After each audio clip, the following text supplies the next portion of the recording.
আর একজন ইউটিউবার যে দূর দূরান্ত থেকে অথবা কাছে থেকে বক্তব্য রেকর্ড করতে আসে, যে ইউটিউবে ফেসবুকে ছেড়ে ইনস্টাগ্রামে ছেড়ে মানুষকে দিন প্রচার করে দেবে, তাহলে এক বক্তা হলো যে বক্তা কথা বলে দিন প্রচারক, আরেকজন হলো যে এটা রেকর্ড করে মানুষের কাছে পৌঁছানোর দায়িত্ব নিয়েছে, ও হচ্ছে আরো বড় দিন প্রচারক। কারণ ও কাজ করবে এন্ডলেস, সীমাহীন জনগণ হতে পারে ওখানে, ও জানে না।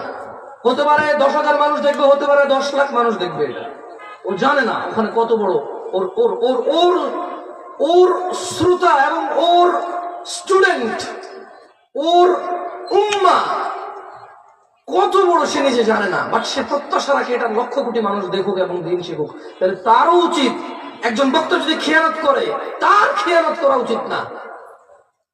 টাইটেল দিয়ে দেখেন জামশেদ মজুমদার কি বাঁশ দিল, কি বাঁশ দিল মানে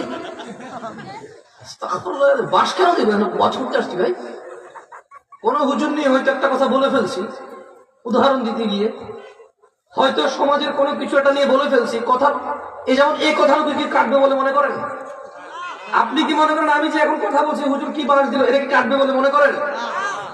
ও দিন প্রচারে কিচ্ছু বোঝে না।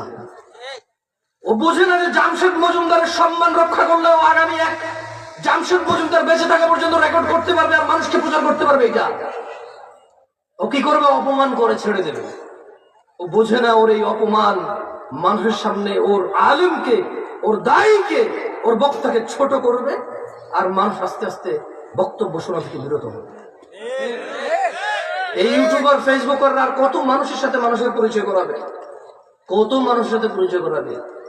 আমি বলবো এদের অনুরোধ করে, তোমরা যারা বেশিরভাগ সময় কোরআন সুন্নাহ থেকে কথা বলে, ভালো কথা বলে, তাদের যদি কোনো কথার ভুল হয়, তাদের যদি কোনো ভুলবশত ভুল হয়, তোমরা এগুলো দিও না। কারণ তারা মোস্ট অফ দ্য টাইম ভালো কথা বলে, বেশিরভাগ সময় মানুষের সংশোধনের উদ্দেশ্যে কথা বলে। তুমি তো নিজেই সাক্ষী, তুমি প্রায় বক্তব্যে যাও, তুমি ইন্টারনেটে যেগুলো তুমি রেকর্ড করো, অন্য মানুষের রেকর্ড করেছো, তুমি দেখছো সবগুলো ভালো প্রায়।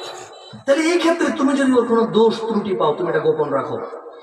এখানে সাধারণ জনগণের সামনে যদি ওর দোষ ত্রুটি হয়, ও তো বক্তব্য শেষে ক্ষমা চেয়ে চলে যায়, সবাই হয়তো ক্ষমা করে দেয়।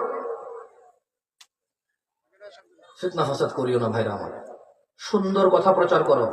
তোমার এই বাঁশ মার্কা কথা একটু পিরিয়ড করে দেবে, এত বড় বৃষ্টির ফোটার মতো চোখের পানি লাগাই দেয়, এডিটিং এগুলা, এগুলা বিধর্মীরাও দেখে, বিজাতীয়রা দেখে, নাস্তিকরাও দেখে, হাসে, তুচ্ছ তাচ্ছিল্য করে এগুলা। এই দেখেন এমন জীবনে শোনেন না, কেন ধরে রাখতে পারবেন না, কিন্তু শুনলাম সারা 1 ঘন্টা শুনলাম, একবার আমার না শোনা তো লাভ হইল কি? টাইটেল এটা আমার নিজের ওয়াজে লিখে রাখছে, জামশেদ মজুমদারের এমন বক্তব্য কখনো দেয়নি। দেখি তুই কি দিছি, পরে দেখি যে নামাজ নিয়ে, আমি কথা সব ওয়াজে নামাজ নিয়ে করি, কি আর দিনে মানি। তুমি যে নেটে ছাড়ো এগুলা, মানে কি দরকার আছে তোমার বলো?